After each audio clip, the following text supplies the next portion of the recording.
¿Qué tal, mis queridos amigos? ¿Cómo estáis? Espero que vaya muy bien por ahí. Este creo que es un vídeo bastante interesante y necesario en los tiempos que corren, porque justamente corrían tiempos interesantes hace más o menos 20 años, algo más, y estaba cociéndose algo interesante en Japón. Japón, que tiene como mercado natural de expansión y donde se cuecen verdaderamente las habas de la economía industrial automovilística del país, en Estados Unidos.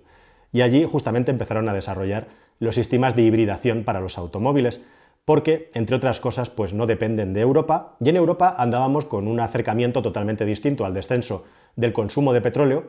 que era el asunto de desarrollar el diésel, con mucha influencia de la industria automovilística alemana. Y no solamente cuando digo influencia alemana me refiero a las marcas de automóviles, sino también a gigantes que ahora ya no lo son tanto porque han perdido peso, al paso que ha perdido peso el diésel, como por ejemplo Robert Bosch, o en otros países, por ejemplo Italia, Magneti Marelli, etc. La cuestión es que en Europa apostamos por el diésel y Japón, precisamente porque en Estados Unidos no es un mercado que consuma diésel, y bien que se han encargado de protegerlo para que el producto europeo diésel no entrara allí, bueno, pues decidieron hacer una aproximación para reducir los consumos de gasolina con el sistema híbrido. Es interesante también que esto haya sucedido en Japón, un país, bueno, pues que tiene mucho más desarrollo que Europa en lo que se refiere a maquinaria de consumo, electrónica de consumo, etcétera, y posiblemente también allí tenían más posibilidades y más conocimiento en lo que es el manejo de las baterías, de los acumuladores de energía. Esto es una especulación pura y dura. Pero la cuestión es que hace 20 años en Japón comenzaron a florecer los primeros vehículos híbridos, mientras aquí empezábamos una batalla, una escalada tremenda con los vehículos de inyección directa diésel,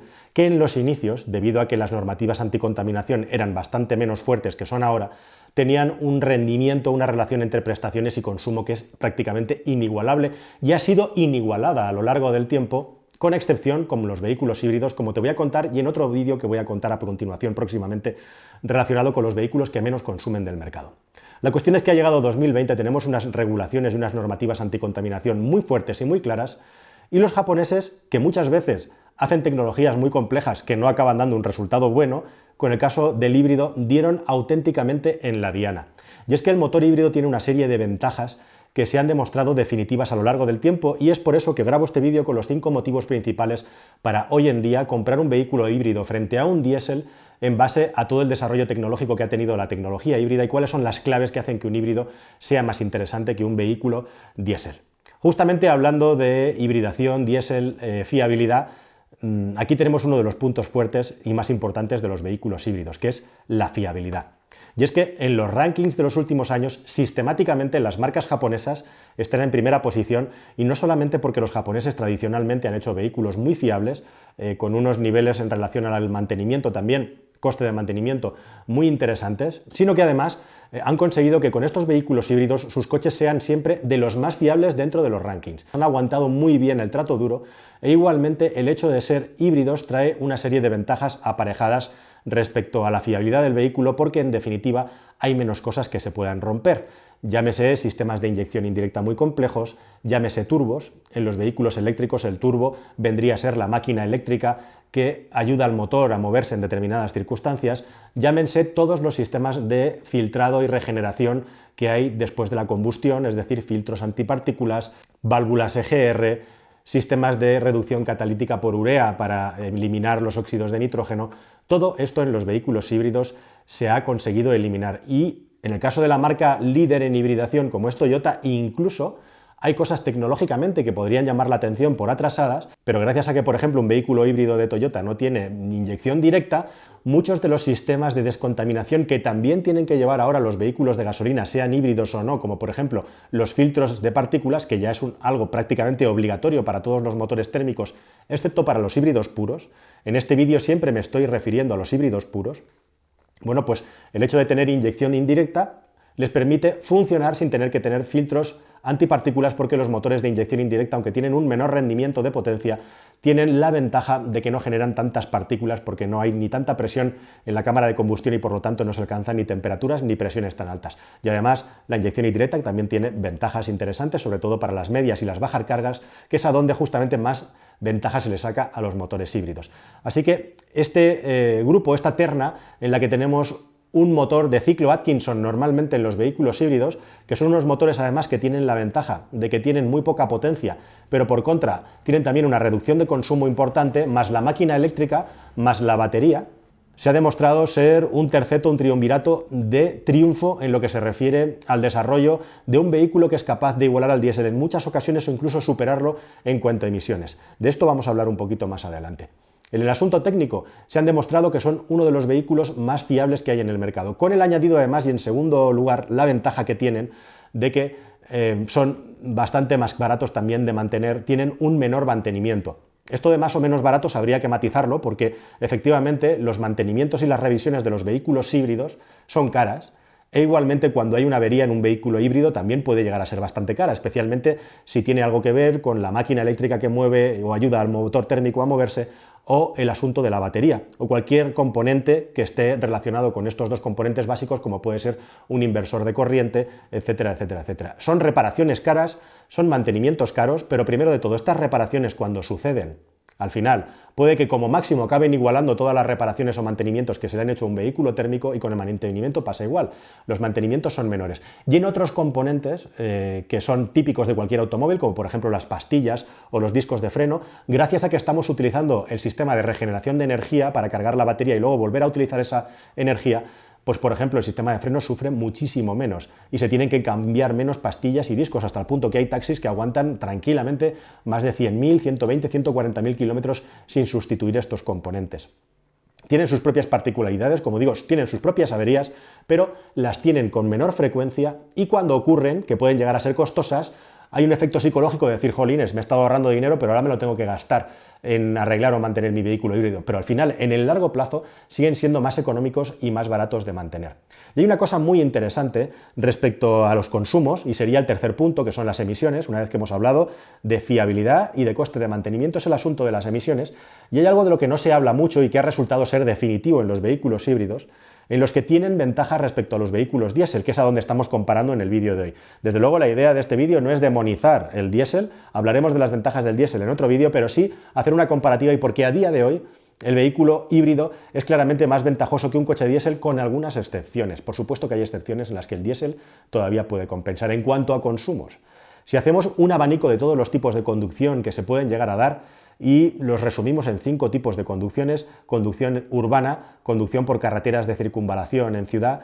conducción por carreteras interiores, por carreteras nacionales o de pueblo, conducción por autovía a alta velocidad o conducción de montaña, en prácticamente entre 3 y 4 de estos 5 factores el vehículo híbrido va a ganar al vehículo diésel a día de hoy. E insisto y subrayo, a día de hoy. Porque los vehículos diésel hemos visto que han sido los campeones del consumo cuando las emisiones estaban mucho menos taponadas y filtradas. Si no lo has hecho ya, te recomiendo y te pido por favor que te suscribas al canal porque en el próximo vídeo te voy a explicar cómo ha evolucionado los diésel y cómo a medida que van evolucionando y mejorando las tecnologías de los diésel han aumentado el consumo, aunque los diésel son más eficientes. ¿Qué está ocurriendo aquí? Pues está ocurriendo que desde el Euro 3, Euro 4 hasta el Euro 6 avanzado, Euro 6B, Euro 6C que viene dentro de poco, los sistemas de descontaminación han tenido que evolucionar mucho y por lo tanto estos tapones al final en los sistemas de escape hacen que los vehículos aumenten sus consumos y sus complejidades mecánicas y poco a poco, debido justamente a las normativas de emisiones, los vehículos diésel van perdiendo interés respecto a los vehículos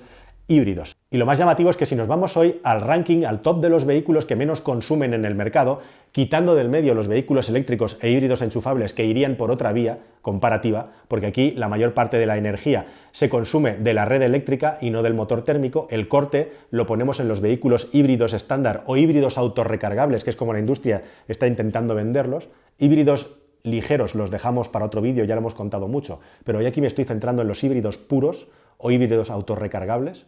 Bueno, pues si vas al ranking te das cuenta de que prácticamente de los 20 coches que menos consumen ahora mismo con motor térmico del mercado, como digo, despejando de la ecuación los híbridos enchufables, 18 o 17 son vehículos híbridos o que tienen algún tipo de hibridación con gasolina y los diésel han perdido ese liderazgo. ¿Y eso por qué? Justamente por las normativas anticontaminación y justamente también porque con la nueva normativa WLTP de medición de consumos, los vehículos híbridos salen en la foto realista, mucho más realista, mucho mejor retratados que los vehículos diésel que han perdido buena parte del liderazgo que tenían cuando los ciclos de medición de los consumos no eran realistas. Así que hoy en día los vehículos que menos gastan del mercado en prácticamente todos los ciclos son los vehículos híbridos, en los ciclos realistas, y hay muchísimos coches híbridos circulando por ciudad que están consiguiendo consumos por debajo de los 4,5 litros a los 100, y muchos de ellos, cuando los conductores conducen tranquilos y con conciencia de lo que están haciendo, están en los 4 litros 3,8 de marcador, lo cual es un verdadero hito teniendo en cuenta que nos estamos moviendo con un coche con un motor de gasolina muy particular, porque es un motor Atkinson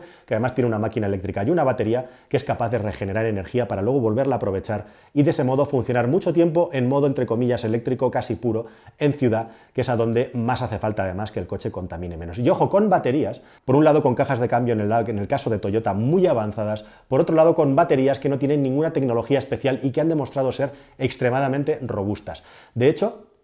Toyota hasta hace 4 días y todavía hoy sigue vendiendo coches con baterías de níquel hidruro metálico, porque este rendimiento se consigue con baterías con capacidades de entre 1 kilovatio y 1,5 kilovatios hora de capacidad, no más. Aquí se busca tener el máximo equilibrio de tener la energía suficiente para poder recuperar y volver a devolvérsela al motor, y por otro lado no aumentar espectacularmente el peso. Y esto se consigue con entre 1 kilovatio hora y 1 kilovatio hora y medio de capacidad, y por lo tanto mucho menos peso que cargar el coche de baterías, lo cual, como digo, es muy eficiente en ciudades. Y es que Toyota todavía a día de hoy, según la fábrica en la que fabrican los coches, tiene baterías de níquel hidruro metálico en lugar de baterías de litio. Que el níquel hidruro metálico tiene la desventaja de que es una batería que tiene una densidad energética menor y por lo tanto necesitas cargarla de más peso, pero también es una batería, digamos, que tiene una capacidad de carga y descarga inferior, pero suficiente para esa capacidad, cabe perfectamente en el coche, mientras que la batería de litio es mucho más compacta y pesa menos, porque tiene más densidad energética y también más capacidad de carga y descarga, aunque una y otra en los coches de Toyota hacen lo mismo, aunque tenga una más capacidad que la otra, más tamaño menos, hacen lo mismo, y según la fábrica donde te fabrican el coche, te lo hagan en Turquía o te lo hagan en otro país, todavía tu coche va a llevar níquel hidruro metálico, y ojo que el níquel hidruro metálico, aunque sea una batería más antigua y menos capaz, no tiene tantos problemas de refrigeración. En algunos coches de Toyota como el Prius, el ventilador que ventila y refrigera la batería que llevas atrás, detrás de los asientos traseros, por ahí, por ese lugar, debajo de los asientos traseros se oye en ocasiones. Y por otro lado, habrá que ver con el paso del tiempo si aguanta tan bien como han aguantado todas estas generaciones de baterías de níquel hidruro metálico que han llevado todos los Toyota Prius y ahora llevan los CHRs, los anteriores Toyota Auris, ahora los Corollas, los RAV4, etcétera, etcétera, etcétera. Así que es una tecnología, como digo, que ha demostrado ser muy robusta y además con la suficiente sencillez como para que ahora los coches sean asequibles económicamente y también que tengan una fiabilidad muy buena. Y hablando del asunto de las emisiones, como digo, todos con la etiqueta eco, gracias a este sistema de regeneración de energía, que es una ventaja que tienen los vehículos diésel, que nunca van a ser capaces de tener etiqueta eco, salvo, lógicamente,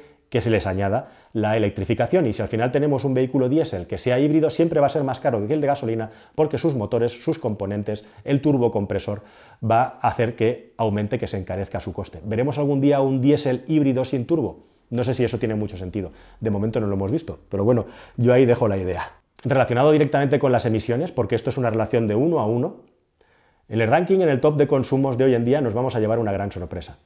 Y algo que no se cuenta habitualmente: a igualdad de consumo, si tenemos un vehículo que después del ciclo de homologación ha gastado 4 frente a un diésel que ha gastado 4, híbrido 4, diésel 4, las emisiones de CO2 siempre van a ser superiores en el vehículo diésel, que esto es algo que no se explica mucho. A igualdad de consumos, los vehículos diésel siempre emiten más CO2 por el tipo de combustión que tiene un vehículo diésel y el combustible que utiliza. Ese es otro punto, digamos, en contra, si lo que estamos teniendo en cuenta, sobre todo para baremar los vehículos y el etiquetado, son las emisiones de CO2. El diésel sale perjudicado respecto a un híbrido de dos maneras. Primero de todo, porque hoy en día las mediciones de consumo son mucho más realistas que eran antaño, y ahí los diésel sacaban ventajas, especialmente en los tiempos que estaban parados. Y por otro lado, a igualdad de consumos. Como digo, las emisiones de CO2 son superiores en un diésel por la combustión y por el combustible que estamos utilizando. Por lo tanto, el híbrido sale mejor parado. Y el último punto, el quinto punto y el más claro también, es lógicamente el valor de reventa. Los vehículos diésel que se vendan hoy en día, sigue necesario seguir vendiendo diésel respecto a los gasolinas porque tienen menores emisiones de CO2,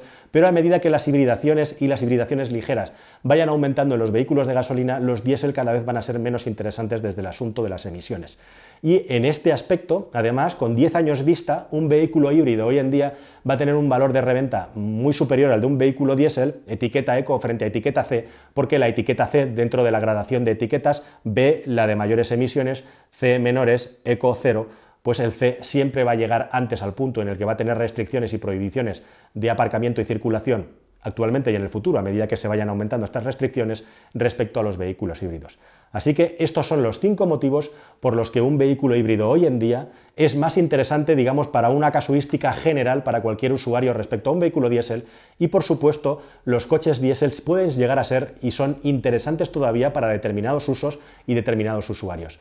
Esos usos y usuarios, si os parece, os los cuento en un próximo vídeo. Si no lo habéis hecho ya, os ruego que os suscribáis. Vamos a seguir dando informaciones y recomendaciones precisas y claras de qué es lo que le interesa a los consumidores en los próximos tiempos. También de chollos y ofertas que están ahora mismo saliendo al mercado tendréis información en próximos vídeos, así que no os perdáis ni uno, y la forma de hacerlo y de ayudar al canal es estar suscritos y darle a la campanilla. Yo os dejo aquí con los siguientes vídeos que espero que sean de vuestro interés y que os parezcan tan interesantes como os haya parecido este vídeo. Muchísimas gracias, amigos, y nos vemos en el siguiente. Hasta luego, adiós.